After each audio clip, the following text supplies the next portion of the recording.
बिहार में पिछले कई महीनों से हुए सांप्रदायिक घटनाओं को लेकर बीजेपी ने नीतीश सरकार पर तुष्टीकरण का आरोप लगाया, तो वहीं सत्ता पक्ष बीजेपी पर धर्म विशेष की राजनीति का आरोप लगा रही है। इस आरोप प्रत्यारोप के बीच साल 2024 में लोकसभा का चुनाव होना है।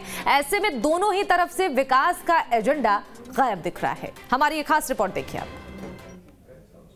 भारतीय जनता पार्टी ये बात समझ रही है कि जितनी घटनाएं हो रही, जितनी हिंसा हो रही है, सबके अंदर उसका हाथ है। भारतीय जनता पार्टी घृणा की राजनीति करती है, नफरत की। भाजपा स्वयं ध्रुवीकरण की राजनीति करता है। देश के 80 करोड़ लोगों को जब नरेंद्र मोदी जी की नीतियों का लाभ मिलता है तो उसमें हम लोग कोई जाति या धर्म पूछने जाते हैं क्या? बिहार में पिछले कई महीने से हुए सांप्रदायिक घटनाओं को लेकर नीतीश सरकार पर नेता प्रतिपक्ष विजय सिन्हा हमलावर हैं। विजय सिन्हा ने नीतीश सरकार पर तुष्टीकरण का आरोप लगाते हुए कई सवाल खड़े किए हैं, जिसका सत्ता पक्ष ने पलटवार करते हुए बीजेपी पर ही धर्म विशेष की राजनीति का आरोप लगा दिया है। जेडीयू, आरजेडी और कांग्रेस के नेताओं का कहना है कि बीजेपी के पास विकास के मुद्दे नहीं बचे हैं और न ही जनता के सरोकार के मुद्दे बचे हैं। वो केवल धर्म की राजनीति करती है। मणिपुर में हो रही हिंसा बीजेपी को नहीं दिखती, उल्टा नीतीश सरकार के लॉ एंड ऑर्डर पर सवाल उठा रहे हैं, लेकिन इनकी विभाजनकारी नीतियों को महागठबंधन बिहार में सफल नहीं होने देगी।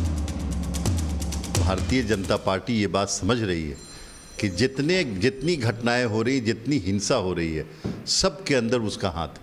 और ये हिंसा करा करके, दंगा करा करके, लॉ एंड ऑर्डर को ख़राब करके चाहते हैं कि बिहार पे कब्ज़ा कर लें, तो ये भूल है उनकी, नहीं कर सकते ऐसा। हम न्याय के साथ विकास में यकीन रखते हैं, इंसाफ के साथ तरक्की होगी, और कोई भी कानून को अपने हाथ में लेने की कोशिश करेगा, हिंसा फैलाने की कोशिश करेगा, चाहे वो कितना ताकतवर हो, हमारी सरकार ऐसे लोगों को नहीं छोड़ेगी। भारतीय जनता पार्टी घृणा की राजनीति करती है, नफरत की।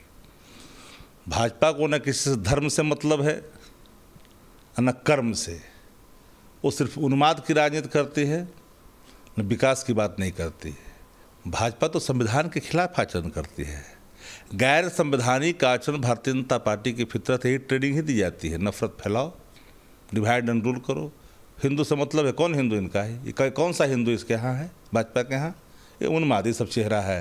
भाजपा स्वयं ध्रुवीकरण की राजनीति करता है, नहीं तो मणिपुर में 80 दिनों से अधिक हिंसा में एक समुदाय जल रहा है, दूसरा समुदाय भी जल रहा है, और भाजपा उस पर रोटी सेक के खा रही है। आज तक प्रधानमंत्री और गृह मंत्री का दौरा भी आप देखे हैं मणिपुर में? नहीं, क्योंकि ये दोनों समुदाय के चीता पे रोटी सेक के खाते हैं, क्योंकि ध्रुवीकरण उनके जीन में है।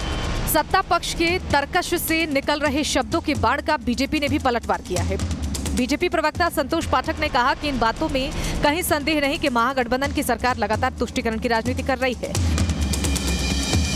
देश के 80 करोड़ लोगों को प्रधानमंत्री की योजनाओं से जो लाभ मिला है, उससे केंद्र सरकार ने जाति और धर्म नहीं देखा। ये लोग सद्भावना फैलाने की बात करते हैं, लेकिन उसका गला भी घोटने का काम यही लोग करते हैं। इनको झूठ की फसल काटनी है, इसलिए खास समाज के लोगों को अपने साथ जोड़ रहे हैं। समाज में क्या संदेश है? देश के 80 करोड़ लोगों को जब नरेंद्र मोदी जी की नीतियों का लाभ मिलता है तो उसमें हम लोग कोई जाति या धर्म पूछने जाते हैं क्या? और इनकी नीतियों को आप देख लीजिए। पूरे बिहार में लालू यादव जी की नीति क्या रही है, नीतीश कुमार जी की नीति हमसे अलग होने के बाद से क्या रही है। जिस प्रकार से ये लोग सद्भावना फैलाने की बात कहते हैं, उसी प्रकार से सद्भावना का गला घोटने का भी काम ये लोग करते हैं। बहरहाल सत्ता पक्ष और विपक्ष लगातार इन मुद्दों को लेकर टकराते रहते हैं, लेकिन लोकसभा चुनाव नजदीक आते ही ये मुद्दा एक बार फिर से तेज होता नजर आ रहा है। पिछले दिनों बिहार में हुए सांप्रदायिक घटनाओं में बीजेपी नेताओं पर कार्रवाई हुई, जिसको लेकर बीजेपी नीतीश सरकार पर तुष्टीकरण का आरोप लगा रही है, तो वहीं महागठबंधन की सरकार इस मुद्दे को लेकर बीजेपी पर हिंदू मुस्लिम करने का आरोप लगा रही है। पटना से न्यूज स्टेट बिहार झारखंड के लिए सनी कुमार की रिपोर्ट।